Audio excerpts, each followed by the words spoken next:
मुझे जो टॉपिक मिला है वाई सेफ साहब, हम लोगों को मुझे सेफ साहब क्यों करना है, तो उसके बारे में हम आप सभी से बातचीत कर रहे थे। तो जैसा मैंने बोला कि हम सभी लोग जो पैसा कमाते हैं जरूरत के लिए नहीं कमाते, हम सभी लोग लाइफ स्टाइल के लिए कमाते हैं। तो सबसे पहले हमने जानने की भी कोशिश किया लाइफ स्टाइल क्या है। कोई 2 करोड़ की गाड़ी चलाता है, ये लाइफ स्टाइल है। कोई 4 लाख का कार चलाता है, उसका लाइफ स्टाइल है। दोनों में आदमी बैठते हैं, दोनों में एसी चलता है, दोनों जाम में दोनों की स्पीड भी लिमिटेड होती है। बहुत ज्यादा वैसा नहीं 2 करोड़ वाली भीड़ में बहुत तेज से चलाएगा, लेकिन बस लाइफ स्टाइल की बात है। कोई स्प्लेंडर चलता है, कोई हार्ले से चलता है, कोई रोलेक्स पहनता है, कोई सामान घड़ी, कोई 5 रुपए के पेन, कोई 5 लाख का पेन, तो कोई सामान फोन चलाता है, कोई आईफोन चलाता है। ये सब लाइफ स्टाइल का पार्ट है। तो हमने देखा था six type of life style, 6 तरह का हमने लाइफ स्टाइल के बारे में बातचीत मैंने किया था। तो सबसे ऊपर जो लाइफ स्टाइल है दुनिया में, लग्जरी लाइफ स्टाइल, राजभोग सुखभोग बोलते हैं। जो सबसे ज्यादा अमीर हैं, पुश्तों तक पैसे कमाने की जरूरत नहीं है। जैसा आप सभी ने देखा भारत में रतन टाटा ने 1500 करोड़ तो डोनेट किया है। किसी कंपनी का 1500 करोड़ टर्नओवर नहीं होता है, किसी की पुश्तें नहीं कमा पाती, वो ऐसे मामूली तुरंत ही 1500 करोड़ उन्होंने डोनेट कर दिया है। इतने इनके पास पैसे हैं, तो लग्जरी लाइफ स्टाइल है, इनके पास पुश्तों तक पैसे कमाने की जरूरत नहीं है। इससे थोड़ा सा नीचे आते लाइफ स्टाइल ऑफ कंफर्ट।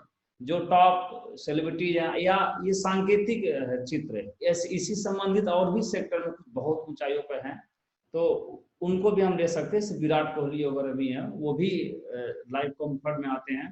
तो इनके पास भी बहुत सारा मान सम्मान पद प्रतिष्ठा पैसा है, और ये उनसे एक रैंक नीचे में आते हैं। इनके पास भी बहुत पैसा है, इनको पुश्तों तक नहीं लेकिन पीढ़ियों तक पैसे की कोई कमी नहीं होती है। पहले में पुश्तों तक, दूसरों में पीढ़ियों तक। और तीसरा है लाइफ स्टाइल ऑफ नेसेसिटी। इनके पास भी गाड़ी घोड़ा बंगला सब जलवा रहता है, लेकिन नेसेसिटी इनका होना जरूरी है। इनके जाने के बाद या ऊपर से हटने के बाद सब समाप्त हो जाता है।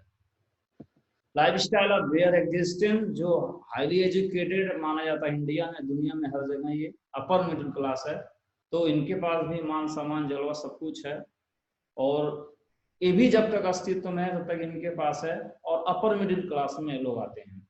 इससे नीचे है लाइफ स्टाइल ऑफ पॉवर्टी या मिडिल क्लास, दोनों हमने लिखा है, तो दोनों लोग आते हैं इसमें। इसकी संख्या भारत में मैंने बताया और भारी तादाद में है। आज के डेट में भारत में सबसे ज्यादा परेशान है, लॉकडाउन में तो ये परेशान है, इनका रोजी रोटी सब छीनने वाला है, बैठ के नहीं खा सकते।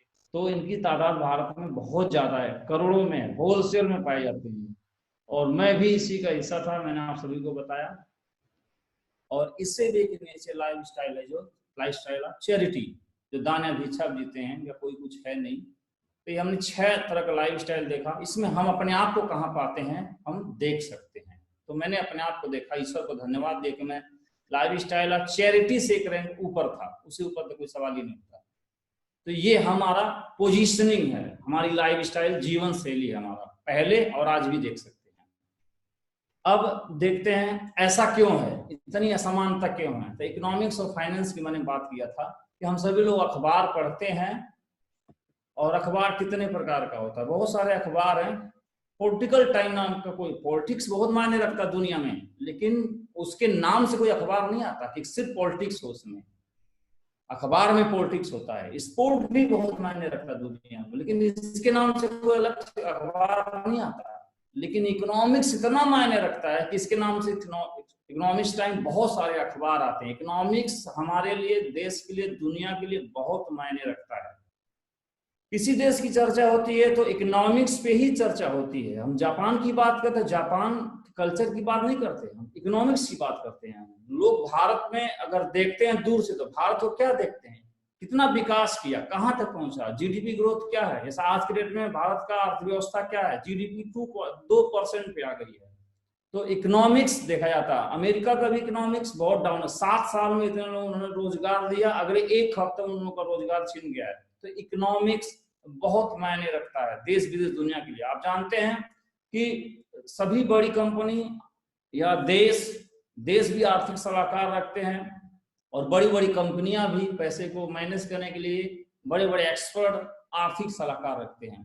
हमारा आर्थिक सलाहकार है, क्योंकि देश के लिए पैसा जरूरी है, कंपनी के लिए भी बहुत मायने रखता है, लेकिन हमारे यानी हमारे लिए भी इकोनॉमी बहुत मायने रखता है। तो हमारा इकोनॉमी मायने रखता है, तो आखिर हमारा इकोनॉमिक आर्थिक सलाहकार कौन है, फाइनेंशियल एडवाइजर कौन है?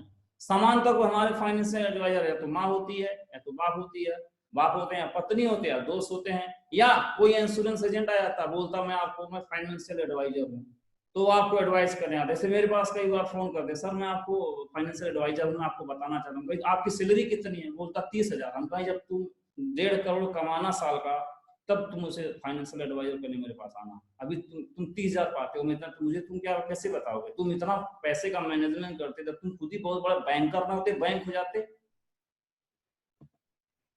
इसलिए हमारी आर्थिक हालात ठीक नहीं है कि हमारा आर्थिक सलाहकार कोई ढंग का नहीं है, और ये जो असमानता दुनिया में बनी रहेगी, क्योंकि ऐसे वर्ग को कोई भी सलाह देने वाला नहीं है। लेकिन अब थोड़ा सा मामला बदला है कुछ सालों से। आपको ये शायद हम आपको भी और हमें भी कुछ लोग मिले हमें, जिन्होंने बताया, श्रीमान जैसे आज हमारा उठक बैठक जो होता है, आदरणीय श्रीमान रजत सर, श्रीमान जैन सर, श्रीमान ग्रिवाल सर, श्रीमान माधव सर, तो आज ये हमें जब से हमें फाइनेंशियल एडवाइजर क्या करना है, पैसे के लिए कैसे करना, क्या कर, जब से इन लोगों ने सलाह देना शुरू किया, तब से मैंने देखा जीवन में बड़ी उन्नति होना शुरू हो गई।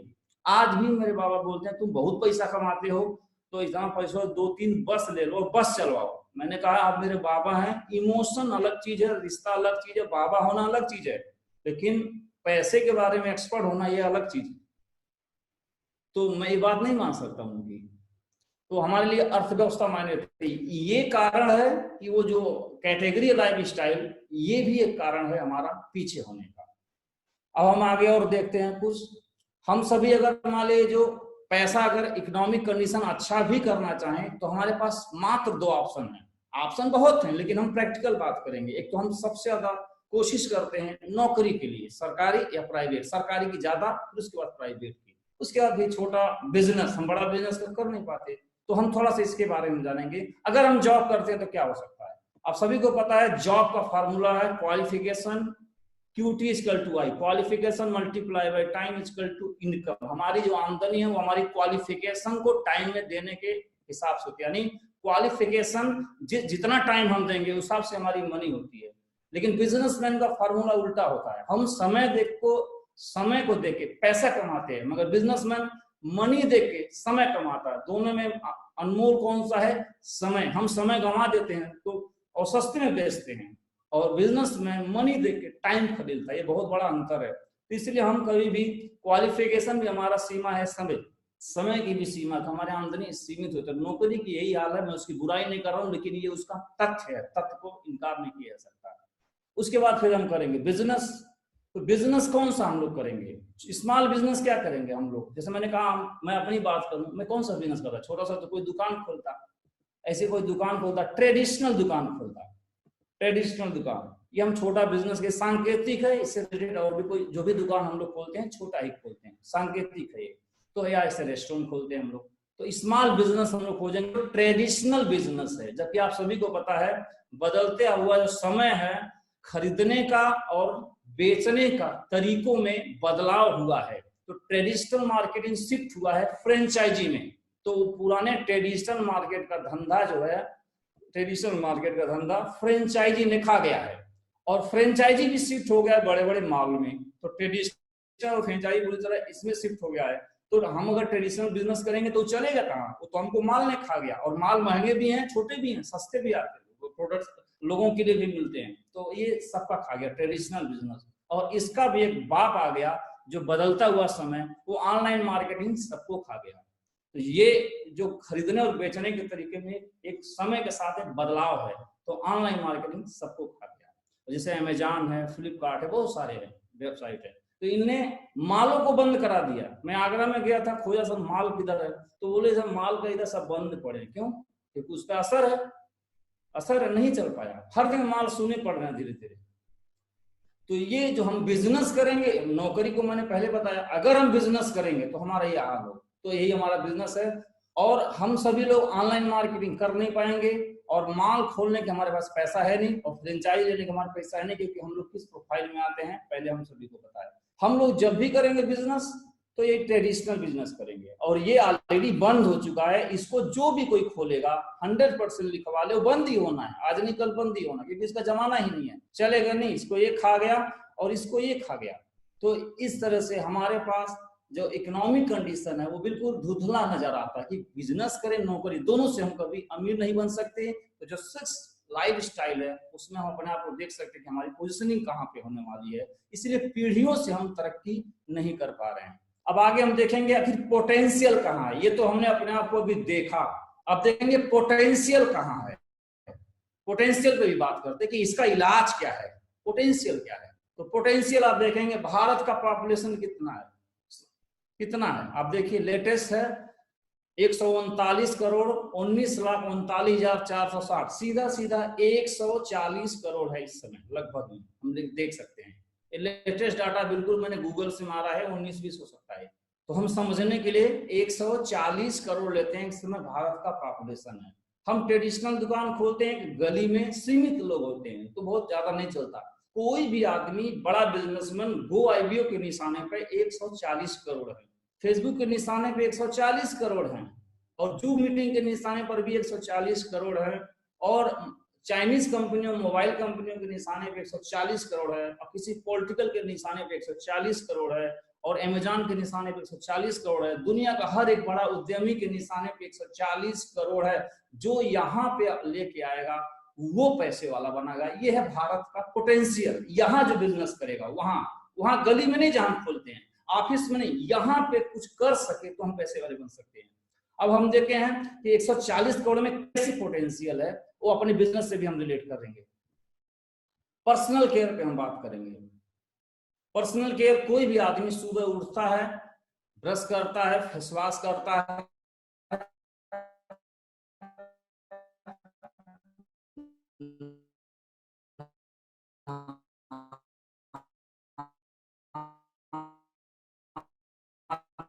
ये तो आवाज आ रही है? जी जी जी।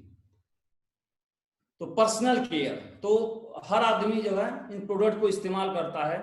तो प्रति व्यक्ति का जो खर्चा है एवरेज 1,000 रुपया है। तो देखते पोटेंशियल कितना है। तो भारत में 140 करोड़ है और एक घर का खर्चा 1,000 रुपया है। और 1,000 किस बात का खर्चा है? नहाने धोने में, और इसी में हम जोड़ लेते हैं होम केयर भी, तो दोनों मिला के 2,000 हो जाता है। 2,000 महीने खर्चा पूरा डिटर्जेंट लेके, पूरा पर्सनल केयर होम केयर लेके।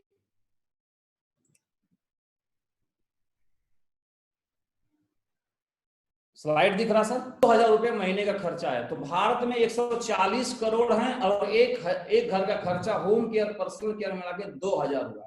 तो 140 करोड़ मल्टीप्लाई बाय 2,000 कितना आ जाएगा? 14 दूनी 28।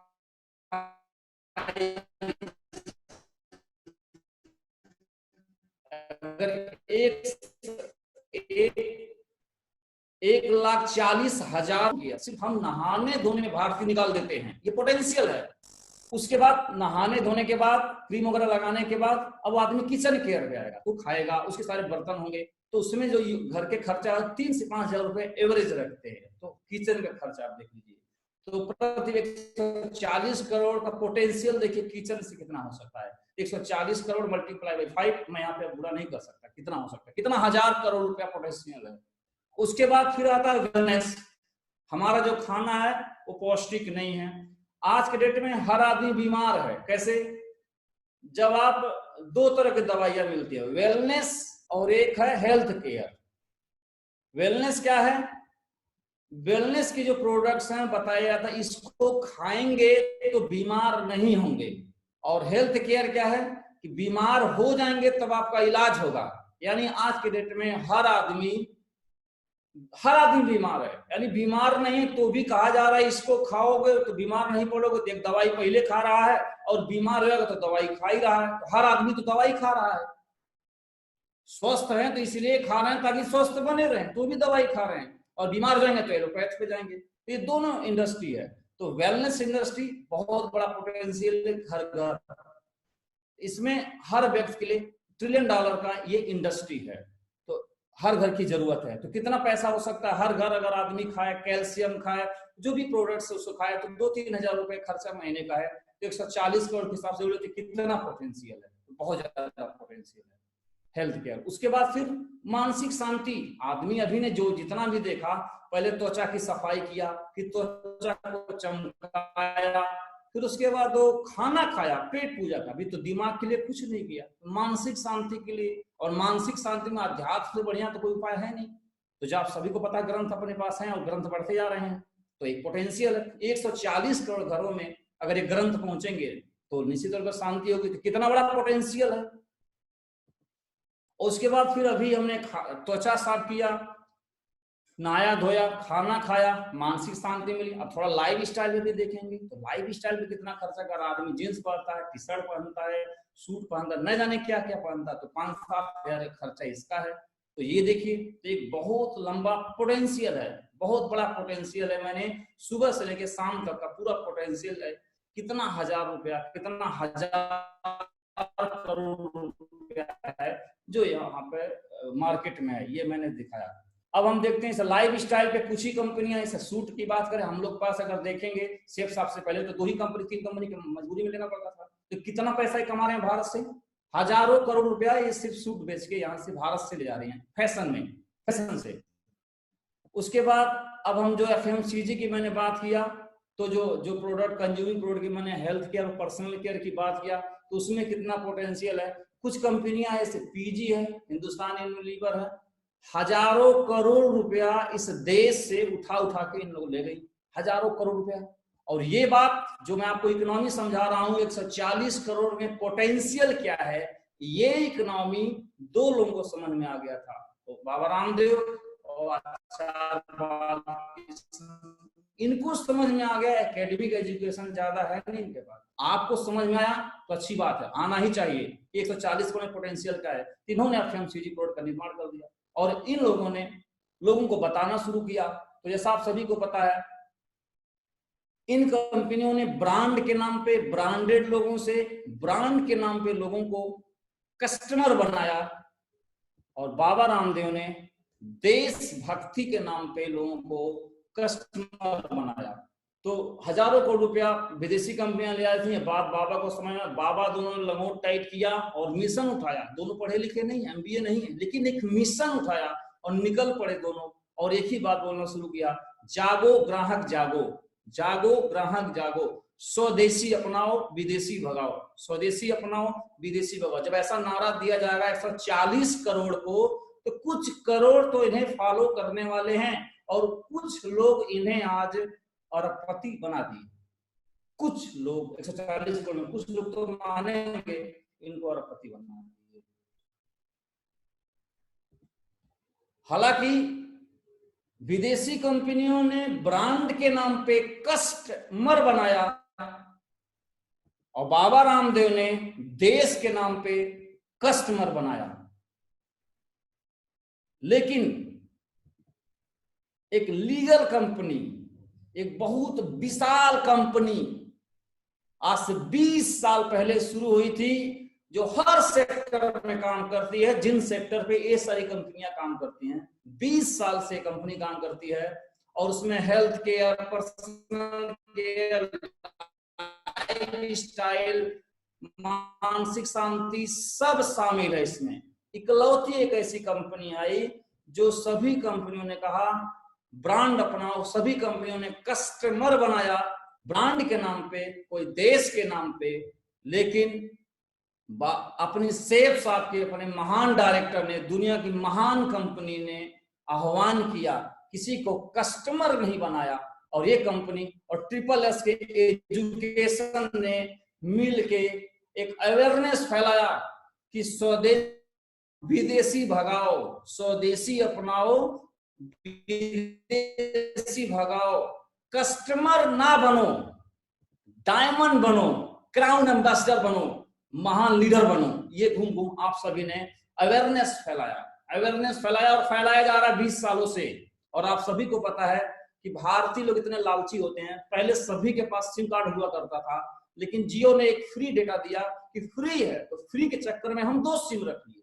तो एक जीवी डेटा के चक्कर में अगर हम सिम रख सकते हैं या सिम कार्ड रिमूव कर सकते हैं, तो जहां से क्राउन डायमंड या करोड़पति बनने का मौका मिले, वहां पे लोग अपने प्रोडक्ट को भी रिप्लेस कर सकते हैं और सेफ्ट का प्रोडक्ट अपना सकते हैं। अगर आपके मन में भ्रम है कि लोग पहले से इस्तेमाल करते हैं, एक जीबी डेटा के लिए लोग नेटवर्क बदल सकते हैं, सिम बदल सकते हैं, तो जहां जैगुआर आएगा वहां प्रोडक्ट्स को भी लोग रिमूव कर सकते हैं।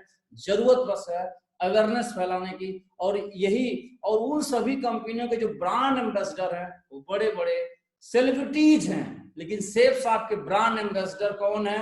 या हम जैसे लोगों को, बिल्कुल लटूरे मजदूर बेहाल लोगों को बोलते हैं बेटा आओ ब्रांड एम्बेसडर बनना चाहोगे, और ऐसे हम लोगों को बुला के और ब्रांड एम्बेसडर बना के, और हमको देखिए मैं वहां पे बैठा हुआ हूँ, हम जैसे लोगों को चुनती है, और जिसके पास विजन है और थोड़ी भी सद्बुद्धि है वो इस मिशन में शामिल होता है और घूम घूम नारा देना शुरू करता है, स्वदेशी अपनाओ विदेशी भगाओ और कस्टमर ना बनो डायमंड और क्राउन बनो, यही मेरा प्लान है।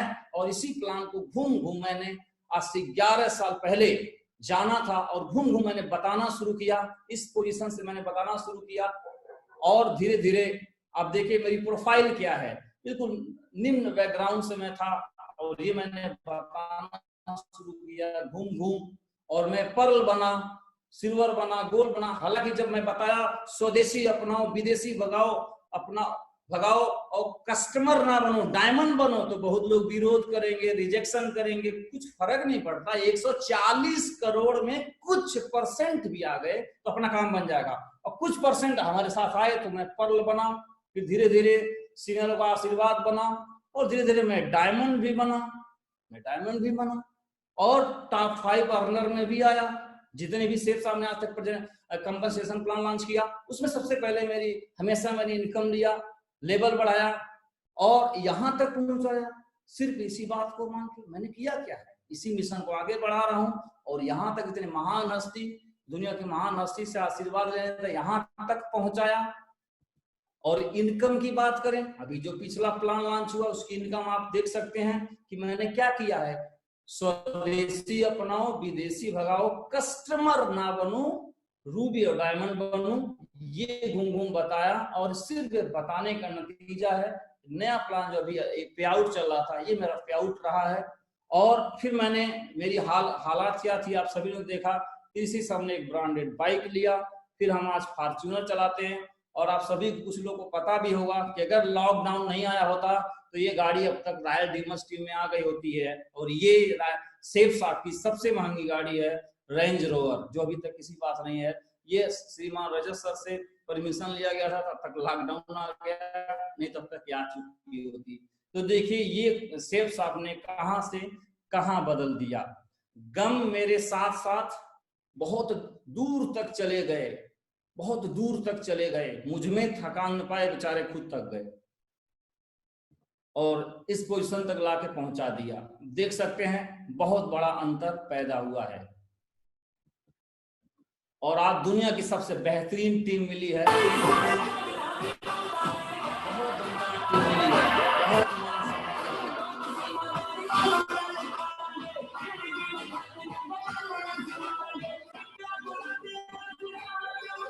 तो दोस्तों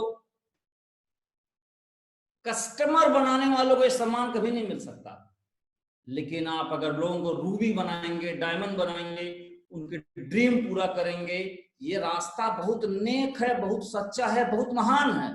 और थोड़ी सी अड़चने आ सकती हैं, रिजेक्शन होगा, उसकी परवाह ना करें, आप बिल्कुल डट जाएं और लोगों को बताएं। और ग्रेट लीडर हमको मिले, बहुत सारे डायमंड मिले, दो हमारे ग्रेट लीडर मिले, श्री दीपक कुमार शर्मा जी, श्री बलवंत सर, और हमारे महान पथ प्रदर्शक और आर्थिक सलाहकार या जीवन के सलाहकार सब कुछ है।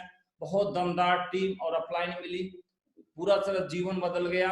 और इस बिजनेस में जब मैं ज्वाइन किया था उससे कुछ दिन पहले ही जब मैं भर्ती हुआ था, मेरे पिता एक्सपायर हो गए थे, तो मेरे पास कोई गार्जियन नहीं था, और तो मैं एक गार्जियन नहीं, आप कल हालांकि इसके ऊपर ट्रेनिंग हुई है, मेंटरशिप के ऊपर ट्रेनिंग हुई है, तो मेरे मेंटर्स बैठे हुए हैं, उनके बगल में मुझे बैठने का सौभाग्य प्राप्त हुआ, और गार्जियन का उन्होंने मेरे जीवन में रोल अदा किया, मेरे आर्थिक सलाह बने, जीवन के सलाहकार बने, और शेख साहब और आपके बदौलत मेरा जीवन पूर्णतः बदल रहा है। और दोस्तों, सफलता कोई मंजिल नहीं है, यह एक यात्रा है। और इसको अगर सेंटेंस बदल दें तो ऐसे कह सकते हैं कि यात्रा ही मंजिल है।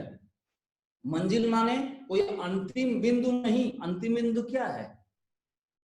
यात्रा ही मंजिल है। तो कोई 11 साल से चल रहा है, कोई 14 साल से चल रहा है, कोई, जो सभी लोग चल ही रहे हैं और सभी लोग कहीं पहुंच रहे हैं। कोई सिल्वर बना है, कोई गोल्ड बना है। सफल कौन है? कोई नहीं, सब चल रहे हैं। जो पहले चला है थोड़ा आगे चल रहा है, जो बाद में चला थोड़ा पीछे चल रहा है। किसी की स्पीड ज्यादा, किसी की स्पीड कम, कोई मंजिल तो है नहीं, यात्रा है, चला जा रहा है। कहाँ जाना है पता नहीं, पता होता सब, अगर मंजिल का पता होता तो रुक जाते। क्योंकि मैं बिजनेस से पहले आया था कि मैं गरीब हूं, अमीर बन जाऊंगा, और अमीर का मतलब गरीबी की तुलना में थोड़ा खाने पीने की व्यवस्था हो जाए, तो वो तो हो गई। अगर सच में उसी लिए मैं आया होता तो वह तो मिल गया, तो मैं अब क्यों काम कर रहा हूं? सच्चाई वो नहीं थी, क्योंकि अभी कुछ नहीं मिला, अभी मैं कहीं नहीं पहुंचा, अभी तो मैं चल ही रहा हूं। कहां तक जाऊंगा? जब तक जिंदा चलता रहूंगा। कहां पहुंचूंगा ये मुझे पता नहीं, लेकिन चल रहा हूं, कहीं तो पहुंचूंगा। और ये चलने के चक्कर में ग्राउंड तक आ गया हूं, और आगे देखता हूं क्या होगा। उस सब अपने आप रास्ते में, रास्ता ही, पथ ही मंजिल है, कोई अंतिम डेस्टिनेशन कुछ नहीं है। चलते रहिए। और मैं सभी अपलाइनों को देखता हूं, इतने बड़े मुकाम के होने के बाद चल ही रहे हैं। अगर शायद उन्हें मुकाम मिल गया होता तो रुक जाते। किसको मिला यहाँ पे मुकाम? कहीं मुकाम नहीं मिला। मुकाम क्या है? रास्ता ही मंजिल है, यात्रा ही मंजिल है, और कोई मंजिल नहीं होता। इस भ्रम में मत रहिए। कई लोग बोलते मैं सफल हो गया, कहाँ सफल हो गया? यात्रा ही सफलता, यात्रा ही मंजिल है। अब फिर कई लोग इसमें बोलते हैं सर कुछ समझ में नहीं आ रहा, मैं क्या करूं?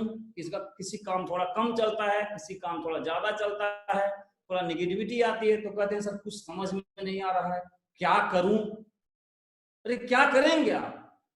ये तो आप ऐसी बात करेंगे जैसे कोई आदमी ऐसे जगह पे भूल गया हो जहां पे न जीपीएस काम कर रहा है, अन्य कोई पता बताने वाला है, और आप वहां पे खड़े होकर चुपचाप विधान में कह रहे हैं क्या करूं, समझ में नहीं आ रहा है। वहां क्या करेंगे आप? न कोई जीपीएस बताने है, न कोई पता बताने वाला है, ऐसे जगह खड़े हैं, क्या करूं समझ में नहीं आ रहा है। भाई समझ में नहीं आ रहा तो खड़े होकर समझ में आएगा। चलो तो, घर से उठो तो, फोल्डर तो उठाओ, मीटिंग तो शुरू करो, शुरू तो कर, अपना काम तो कर, चलना शुरू कर। किधर? ये तो नहीं किधर नहीं चल, किधर भी चल भाई। चलोगे, कुछ करोगे तो कुछ तो निकलेगा। मुझे पता थोड़ी था कि मैं क्राउन बनूंगा और आज जूम मीटिंग से आपको ट्रेनिंग दूंगा। किसको पता था इसमें जो मुझे सुन रहे हैं आपको मैं सुनूंगा? किसी को कुछ नहीं पता है। पता हो जाएगा तब नहीं किया जाता है, चला जाता है तब पता हो जाता है। 2006 में मैं पुलिस में भर्ती हुआ तो फिर मैं बर्खास्त हो गया। बर्खास्त होने के बाद मैं घर नहीं बैठा, बनारस गया, प्राइवेट नौकरी किया। वहां से मैं चला गया मिर्जापुर, नौकरी किया प्राइवेट। वहां नहीं बात बनी तो मैं दिल्ली चला गया। अरे मुझे तो थोड़ी पता था। और दिल्ली नहीं काम चला तो फिर गोरखपुर आ गया, और गोरखपुर फिर नहीं हुआ तो फिर मैं आगरा चला गया, और मैं आगरा चला गया फिर सेप्सा मिल गया। अरे मुझे कहाँ पता था? मैं चल रहा था तो पता चल रहा था। चलने से पता चलता है, पता चलेगा तब नहीं चलेंगे, चलेंगे तो पता चला। और आगरा गए तो पता चला सेप्सा, तब से मैं यही कर रहा हूं। तो किसको पता है? चलो तो भाई, चलोगे तो पता चल जाएगा। धीरे धीरे एक्सपीरियंस आएंगे, अनुभव आएंगे, खट्टे मीठे आएंगे, और यही जीवन है। तो आगे बढ़ो। तो ये मत बोलो कुछ समझ में नहीं आ रहा, चलो काम करो, निकलो, कम चेक बना, टूट पड़ो, करो। पता करने से पता चलेगा क्या और करना है। करते करते जाओगे, बातें बनती जाएंगी। तो भाई मंजिल कुछ नहीं है। तो ये गलतफहमी कृपया करके ना रहे कि मैं सफलता क्या है? यात्रा ही मंजिल है। चलते रहिए, चलते रहिए, चलते रहिए, चलते रहिए, चलते रहिए। मैं तो चल ही रहा हूं। अब कई लोग फिर पूछते हैं सर हम कैपिंग के कब पहुंचेंगे, सर हम डायमंड कब बनेंगे, सर कैपिंग पे हम कब पहुंचेंगे, सर मेरा बड़ा बिजनेस कब होगा, सर डायमंड हम कब बनेंगे। अरे मैं आपको ज्योतिष वाला दिखाई पड़ता हूं, मैं कैसे बताऊंगा आप कब बनोगे, मैं ज्योतिषार दिखाई पड़ता हूं, हाथ देखने वाला आदमी दिख रहा हूं, आप कब बनोगे ये हम कैसे बता सकते हैं। वो तो यही वाला बात है कि हमारे पास कोई फोन करे, अब बोले सर नमस्कार, हम बोले नमस्कार, सर हम गोरखपुर कब पहुंचेंगे। अरे पागल, हम कह रहे तुम कब पहुंचोगे, पहले तुम ये बताओ तुम हो कहाँ पे, तुम दिल्ली हो, आगरा हो, लंदन हो कहाँ, पहले ये बताओ, और हो कहाँ, चले कि नहीं चले, और चले तो किसी स्पीड से चले, कि पूरा डेटा दे दो हमको, मैं कैलकुलेशन करके बता दूंगा कितने मिनट पे कितने बज पे गोरखपुर पहुंच जाओगे। तो कैपिंग मेरा आएगा कि नहीं आएगा, डायमंड में बनूंगा कि नहीं बनूंगा, तो सब कुछ मुझे बता दीजिए, अपना होना बताइए पहले, आप हैं कहाँ, और हैं कहाँ का मतलब है माइंड के लेवल पे हैं कहाँ, आप सोचते कैसे हैं, आपका एटीट्यूड क्या है, आपकी प्लानिंग क्या है, आप कितना प्रयास कर रहे हैं, कितना कर सकते हैं, कितना कर रहे हैं, पूरी प्लानिंग क्या है आपकी, रोड मैप क्या है, हो कहाँ, और स्पीड क्या है आपकी, इस सब कुछ क्लियर बताओ, सब कुछ क्लियर होगा काउंसलिंग में, क्लियर कर दो, मैं उसी वक्त बता दूंगा टारगेट जीतोगे कि नहीं जीतोगे, डायमंड बनोगे कि नहीं बनोगे, बिल्कुल स्पष्ट बता देंगे, भविष्य के तौर पे नहीं, आपके जो तथ्य के आधार पे बता देंगे। तो सर हम कब बनेंगे ये कोई नहीं बता सकता है, तथ्य बता दो तो कोई भी आदमी बता देगा, कोई बताने की जरूरत नहीं, आप खुद ही जान जाओगे आप कब बन जाओगे। 4 टाइप के आदमी होते हैं। भगवान बुद्ध बहुत सारे शिष्य थे, सबको ज्ञान वगैरह बांट रहे थे, तब तक एक बाहरी शिष्य आया, वहीं बैठ गया चुपचाप प्रणाम करके, और बैठा 1 घंटा बैठा रहा, और कुछ पूछा नहीं, और तब तक उसके आंख से आंसू आए, और प्रणाम किया और चला गया। तब तक उनके बुद्ध के शिष्य पूछे बुद्ध भगवान के, भाई भगवान आपके पास तो बहुत लोग आते हैं सवाल करते हैं, और ये तो कुछ पूछा भी नहीं, और देखा जब ये आया था एक अलग आदमी था, जब आपके पास से गुजरा तो एक अलग आदमी हो गया, ऐसा क्या इसको मिल गया। तो बुद्ध भगवान बताए, और ये सवाल कौन पूछ रहा, बुद्ध भगवान का चचेरा भाई। तो बुद्ध भगवान उसको बता रहे हैं कि भाई तुम तो घुड़सवारी किए हो, तो तुम जानते हो घोड़े भी 4 प्रकार के होते हैं। एक घोड़ा ऐसा है कि जब चाबुक से पीटोगे धुआंधार, जितना पीटोगे तो थोड़ा सा चलेगा, और नहीं पीटोगे तो नहीं चलेगा। दूसरा घोड़ा है पीट दोगे तो चलेगा कुछ देर, और तीसरा घोड़ा है कि चाबुक की आवाज सुन जाए तो भाग लेता है, और चौथे घोड़े भी होते हैं जो चाबुक की परछाई देखे जाए ना तो सीधे लक्ष्य पे दिखते हैं। तो मेरे नजर में 4 टाइप के आदमी भी होते हैं, वो अपलाइन की ट्रेनिंग ले लें, सेफ साफ सुन लें। तो कई लोग चौथे टाइप के जो लोग हैं वो कैसे हैं, सुन लिए एक बार ट्रेनिंग, एक बार सेफ साहब को समझ लिया, एक बार अपलाइन को सुन लिया, मैंने आज से 11 साल पहले सुन लिया तो सुन लिया, जान लिया तो जान लिया, तब से भाग रहा हूं, परछाई वाला आदमी हूं, और परछाई वाले का जमाना आज के डेट में, बार बार उठो उठो उठो, कोयला की तरह कौन जगाएगा। और अगर मान ली सौभाग्य से ऐसा अपलाइन मिल गया तो हो सकता जगाता रहे, मान ली अपलाइन नहीं मिला तो गए, तो चौथा घोड़े बनने की जरूरत है। कई लोग बोलते हैं सर कुछ करने का मन नहीं कर रहा है। अरे कुछ करने का मन नहीं कर रहा है, कुछ करने का मन नहीं कर रहा है तो आलस कौन कर रहा है, कुछ करने का मन नहीं कर रहा उसको बोलते हैं आलस करना। तो फिर आलस कौन कर रहा है, भाई कुछ करने का मन नहीं कर रहा ऐसा मत कहो, आखिर आलस तो कर रहा है ना मन, ऐसा क्यों बोल रहे कुछ नहीं कर रहा है, कुछ नहीं कर रहा है तो कर ही रहा ना, तो आलस कर रहा ना। तो ध्यान से समझे इसको, जो आदमी बोलता है करने का मन नहीं लगता, दिल नहीं करता, जोश नहीं आता सर मेरे अंदर, विकास सर कितना आज मैं फाड़ता ना क्यों नहीं हूं, तो उस आदमी के लिए मैं बता रहा हूं, आप समझो प्रकृति ने हर व्यक्ति के लिए कुछ गुण दिए हैं, तो आप देखो किस गुण में आते हो। जो मन धन के लिए भागे, धन माने धन दौलत पद प्रतिष्ठा सफलता पढ़ाई लिखाई ज्यादा नंबर खेल कूद नंबर 1 होना बल होना, जो इसके लिए भागे सो रजोगुणी में वो आता है। और जो मन सत्य के लिए भागे, जो सत्य के लिए भागे सो सतोगुणी आता है। और जो मन बिस्तर तोड़े आलस तोड़े कुछ मन नहीं कर रहा कहीं जाता नहीं है वो तमोगुणी। तो आप देखो किस कैटेगरी में हो, निश्चित तौर पर रजोगुणी तो कोई नहीं होगा जिसका मन नहीं लगता, सतोगुणी तो बिल्कुल नहीं, क्योंकि बुद्ध और कबीर तो तुम हो नहीं, तो भाई तू तमोगुणी हो। और तमोगुणी बिल्कुल नीचे स्तर का आदमी है, और तमोगुणी आदमी किसी काम का नहीं होता है, बिल्कुल आलस तुमको पकड़ा हुआ है, आलस पकड़ा हुआ है।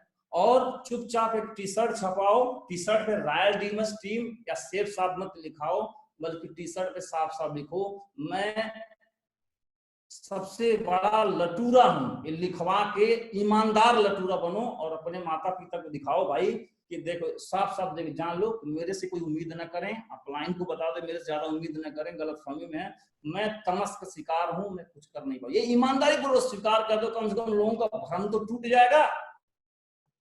बहुत प्रचलित शब्द अध्यात्म में, त्याग करो, त्याग कर दो, सब कुछ त्याग कर दो। अरे क्या त्याग कर दो?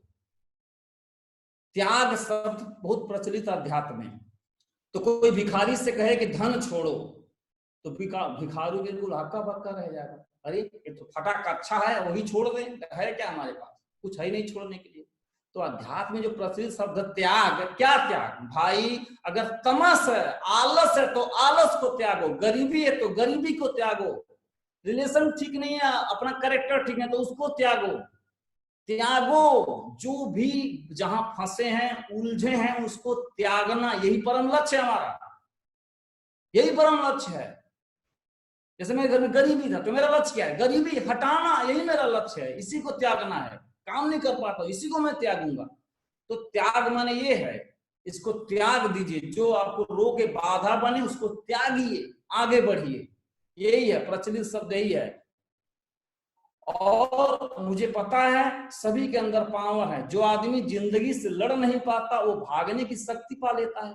कैसे भागता? भागने के लिए तो शक्ति चाहिए, इसका मतलब शक्ति तो है, तो पावर तो है। तो जितने भी लोग सुन रहे हैं या कोई भी इंसान जो समाज में घूम रहा है, सबके अंदर पावर, सबके अंदर है, लेकिन संकल्प की थोड़ी कमी रहती है। चाहे वो कैपिंग लेने की हो, चाहे टारगेट लेने की हो, चाहे मिशन बनाने की हो, चाहे डायमंड बनने की हो, चाहे इंप्रूवमेंट करने की हो, कुछ भी करने की ताकत सबके अंदर है, संकल्प की कमी होती है। और संकल्प पे ऑलरेडी एक बहुत जबरदस्त ऑडियो सर का आ चुका है, फिर से आज सुने हम। संकल्प पे जबरदस्त ऑडियो है। तो संकल्प आप जब तक नहीं लेंगे तब तक ताकत नहीं आएगा। और संकल्प लीजिए, क्या चाहते हैं, क्या आप पाना चाहते हैं लाइफ में, ड्रीम बनाइए, क्या पाना चाहते हैं, भूखा बनिए, भूखिए, तड़फिए, कुछ तो तड़फ होनी चाहिए। आप देखिए भूख है इनकी, एक भूख होनी चाहिए, एक संकल्प लीजिए, तड़फिए, आलसता आइए। पहले मैं टूटा फिर रिकॉर्ड टूटा, ये ऐसे रिकॉर्ड नहीं बनते। तो संकल्प लीजिए अपने क्षेत्र में, आपको सिर्फ सामने संकल्प लेना, सारे रिकॉर्ड ब्रेक करने हैं, तोड़ने हैं, लग जाना है, टूटे है ना टूटे, सही कदम में तो कदम तो बढ़ाएं। ये देखिए इतने सारे मेडल, इतने सारे मेडल, इस तरह से तैयारी करना होता है। आप बताइए, ये लोग ओलंपिक में इतने सारे मेडल जीतते हैं और हमारा आपका दुर्भाग्य कि हम एक टारगेट नहीं जीत पाते। अगर हमें कोई कहे कि तुम्हें टोक्यो को ओलंपिक जीतना है तो कई जन्म लग जाएंगे। कितना सस्ता टारगेट है। अब कई लोग जीतते हैं इसमें, इनको बहुत बहुत मुबारकबाद, बहुत दिल से बधाई और आपको प्रणाम करता हूं। लेकिन कई लोग ये टारगेट नहीं जीत पाते। बताइए, मुझे हैरानी होती है क्यों नहीं जीत पाते, टारगेट नहीं जीत पाते। तो लगिए, हमारे बिजनेस में दो पार्ट है, कंपनी और नेटवर्किंग। कंपनी माने मैनेजमेंट, प्रोडक्ट या मैन्युफैक्चरिंग को प्रोवाइडिंग कंपनी, एडमिनिस्ट्रेशन जो भी लीगल फॉर्मेलिटी है वो कंपनी काम है, प्रोडक्ट या मैन्युफैक्चरिंग करना या फिर सर्विस या प्रोडक्ट को प्रोवाइड कराना दूसरा काम है, और तीसरा काम है पे आउट देना। तीन काम ही होता है किसी कंपनी का, दुनिया कोई भी कंपनी हो, इन तीन के अलावा कई लोग बोलते सर ये कंपनी बहुत बढ़िया है, तो मुझसे पूछूंगा तुम्हारी कंपनी प्रोडक्ट देती है, बोलेगा हाँ। तुम्हारी कंपनी में चेक देती है पैसे नहीं, बोलेगा हाँ। तुम्हारी कंपनी और क्या करती है, लीगल फॉर्मेलिटी पूरा करती है, बोली हाँ। बोला और क्या करती है, बोला कुछ नहीं करती। इसके अलावा करती क्या है, कोई भी कंपनी क्या करती है। तो दो पार्ट है, एक कंपनी एक नेटवर्किंग। हम लोग किस में आते हैं, नेटवर्किंग में आते हैं। तो कई लोग कंपनी में घुसे रहते हैं बार बार, कंपनी कंपनी, तुम्हारा पार्ट नहीं है, ये पार्ट ऑलरेडी डायरेक्टर सर का है और वो बखूबी निभा रहे हैं, नए नए इंप्रूवमेंट, नए नए बदलाव कर रहे हैं। हमारा क्या पार्ट है, नेटवर्किंग। हमारा पार्ट है नेटवर्किंग। हमें नेटवर्क में किंग बनना है। जैसे कंपनी का पार्ट हमारा नेटवर्किंग, तो कंपनी अपना काम करे। जहां से आपकी आईडी है वहां के सीईओ, वहां के डायरेक्टर आप हैं, और जहां पे 5 से अधिक लोग काम करते हैं उसको कंपनी बोलते हैं। कंपनी माने एक समूह, कंपनी माने एक दीवार नहीं, बहुत सुंदर, एक ऑफिस नहीं, कंपनी माने लोग। तो जहां से हमारी आईडी है उसके डायरेक्टर आप हैं। सेफ्स आपके डायरेक्टर ऑलरेडी रजत सर हैं, 5 डायरेक्टर हैं, और हमारे कंपनी के डायरेक्टर जहां से मेरी आईडी है उसके डायरेक्टर आप और हम हैं। अब उस कंपनी में कल्चर कैसा होगा, कैसे लोग रहेंगे, उस कंपनी का सीईओ डायरेक्टर लीडर जैसा होगा, वैसे उसकी छवि बनने वाली। टाटा बहुत बड़ी कंपनी, एथिकल कंपनी है। क्यों? क्योंकि रतन टाटा साहब की छाया टाटा में दिखाई देती है, स्टीव जॉब्स साहब की छाया एप्पल में दिखाई देती है। उसी तरह से हमारे नेटवर्क में रॉयल डिमंस टीम भी एक कंपनी है, और उस कंपनी की आइडिया ऑलरेडी श्रीमान माधव सर वहां शुरू होता है, और उस कंपनी के सीईओ श्रीमान माधव सर हैं, और उनकी छाया स्पष्ट तौर पे रॉयल डिमंस टीम में देखी जा सकती है।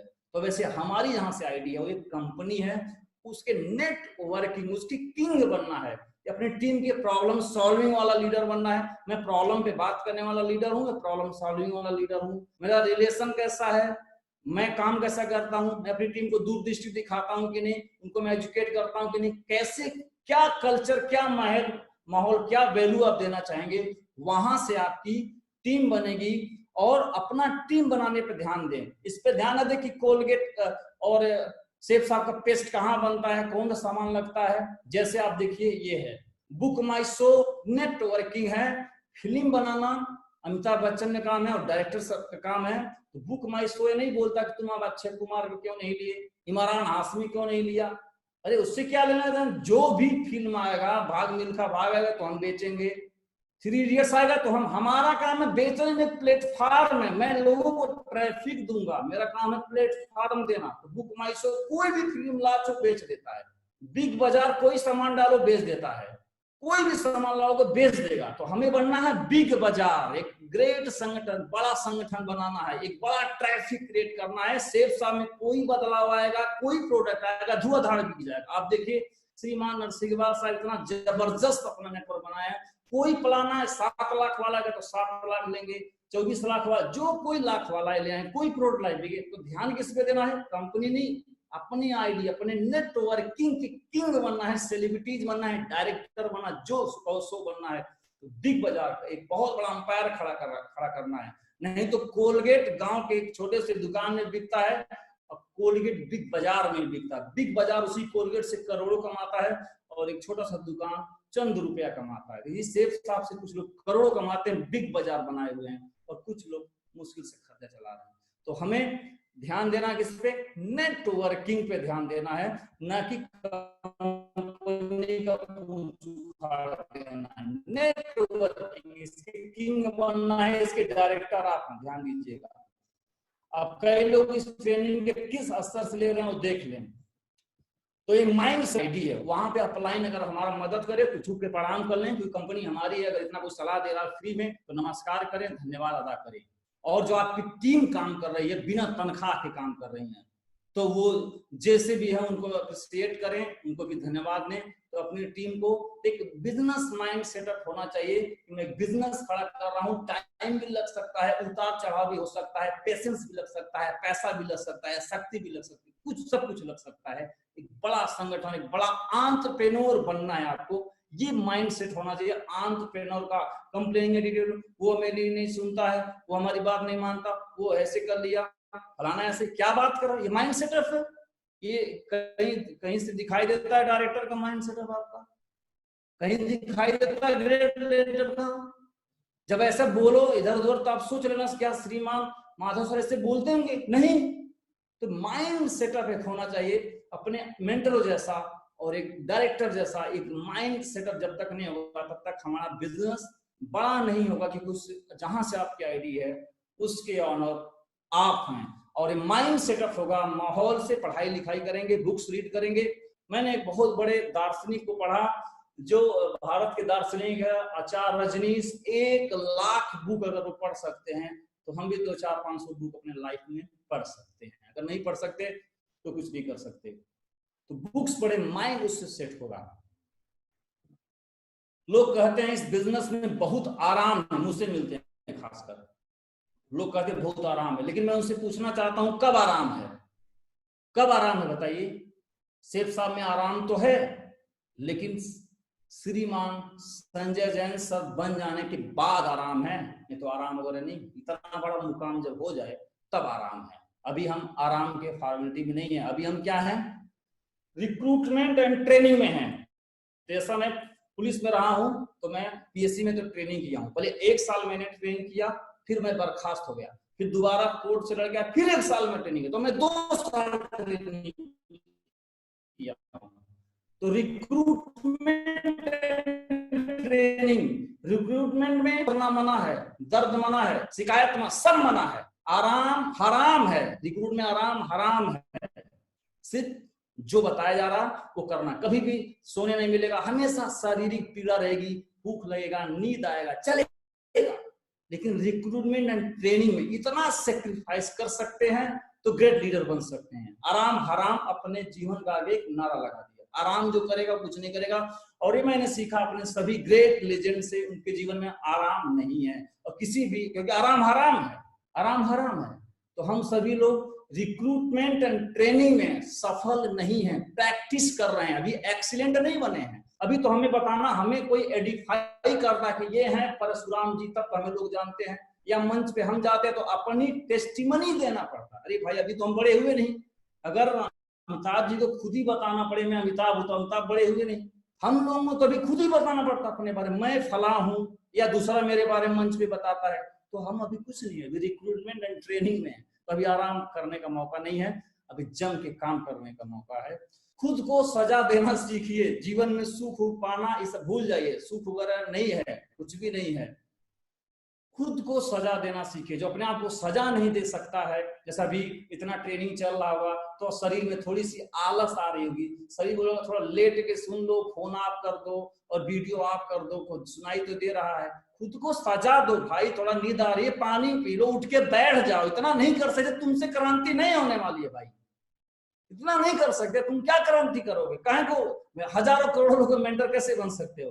तो खुद को सजा देना सीखो, शारीरिक पीड़ा उसको झेलो, मानसिक पीड़ा उसको झेलो, फील्ड में भागेंगे, भाग दौड़ होगा, आराम करने में छोड़ो, इस सब त्यागो, खुद को सजा दो, कभी भी खुद को सुकून मत दो, इसको पीटोगे उतना ज्यादा आगे बढ़ोगे। किसी भी फौजी, किसी भी ओलंपियन, किसी भी दमदार खुद को जो सजा देता है, डेली जिम में वर्कआउट करके इस चमड़ी को डेली वार किया जाता है, तब ये एक इंस्टाग्राम पे कोई एक बॉडी बिल्डर या हीरो हीरोइन पोस्ट करते बड़ा खूबसूरत तब दिखाई देता है, बड़ी इसको पीटा जाता, सजा दिया जाता है, और जिसको मजा देता है आप समझते उसका क्या आकार हो जाता है, एक नया उपग्रह पाल के पेट पे घूमता हो।